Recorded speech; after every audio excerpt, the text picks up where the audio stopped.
Provate a immaginare, siete in immersione, nelle acque cristalline della Sardegna e all'improvviso vi imbattete in qualcosa che potrebbe riscrivere un pezzo di storia. Beh, è successo davvero, ma la gioia della scoperta si è trasformata in un'incredibile battaglia legale. Andiamo a vedere come. Ed eccoci subito al cuore del problema, il paradosso di questa storia. Un cittadino trova un tesoro di valore incalcolabile, segue la legge alla perfezione e alla fine si vede negare proprio quel premio che la legge stessa dovrebbe garantirgli. Com'è possibile una cosa del genere? Cerchiamo di capirlo insieme. Per capire, dobbiamo tornare indietro nel tempo, precisamente al 25 maggio del 2023. Un giorno apparentemente normale che però stava per riportare alla luce un pezzo del nostro passato. Allora, la scena è questa. Davide Azzara è in immersione a pochi metri di profondità.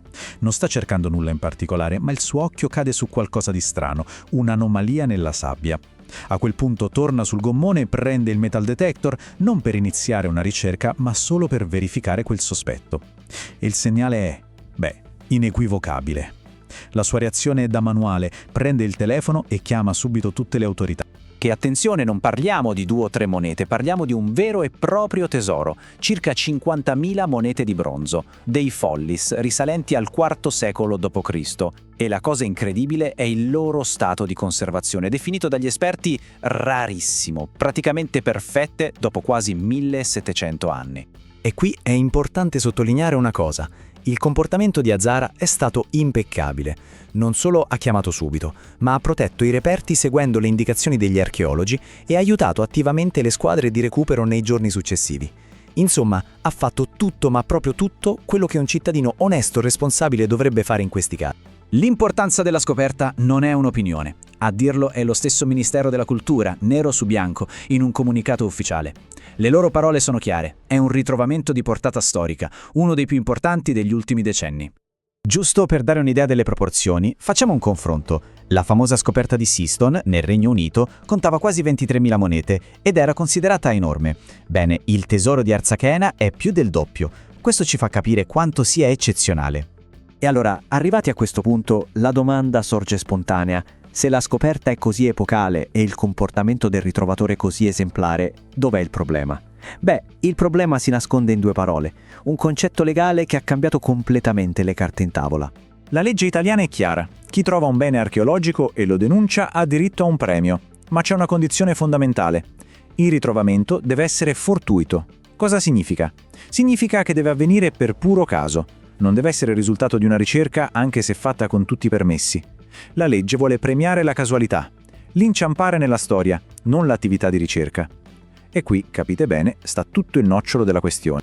Ed ecco lo scontro tra le 2 interpretazioni. Per il Ministero l'uso del metal detector trasforma automaticamente la scoperta in una ricerca, quindi non più fortuita. Per la difesa di Azzara invece la logica è diversa. L'anomalia è stata vista a occhio nudo, per caso, il metal detector è stato usato solo dopo, come strumento di verifica. Una differenza che può sembrare minima, ma che legalmente è un abisso. Alla fine la visione del Ministero ha avuto la meglio, prima con un atto amministrativo e poi confermata dalla sentenza del TAR Sardegna.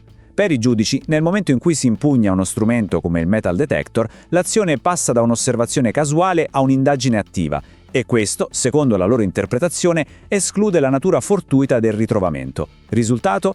Niente premio. Dietro le sentenze e i cavilli legali però c'è una persona. Vediamo come ha vissuto tutta questa vicenda il diretto interessato Davide Azzara. Le sue parole, nonostante l'amarezza, sono chiarissime. Non ha mai avuto dubbi. Denunciare quel tesoro era la cosa giusta da fare. Punto. Per lui è una questione di principio, un valore di onestà che vuole lasciare ai suoi figli e che viene prima di qualunque somma di denaro. Certo, emerge anche una profonda delusione. I complimenti sono arrivati da tutti, le lodi per il senso civico, ma poi, alla prova dei fatti, solo pacche sulle spalle. La sensazione è quella di essere stato elogiato a parole, ma poi lasciato solo dalle stesse istituzioni. E così, questa storia smette di essere solo un caso singolo e solleva una domanda molto più grande, che riguarda tutti noi. Qual è il rapporto tra il dovere di un cittadino e le interpretazioni, a volte rigidissime, della burocrazia? Ricapitoliamo un attimo il percorso legale, che è stato tutto in salita. Si parte con la richiesta di Azzara per il premio, arriva il no del Ministero, lui non ci sta e fa ricorso al TAR, ma anche il TAR gli dà torto, confermando la decisione del Ministero. Ad oggi Resta solo un'ultima flebile speranza, un eventuale appello al Consiglio di Stato.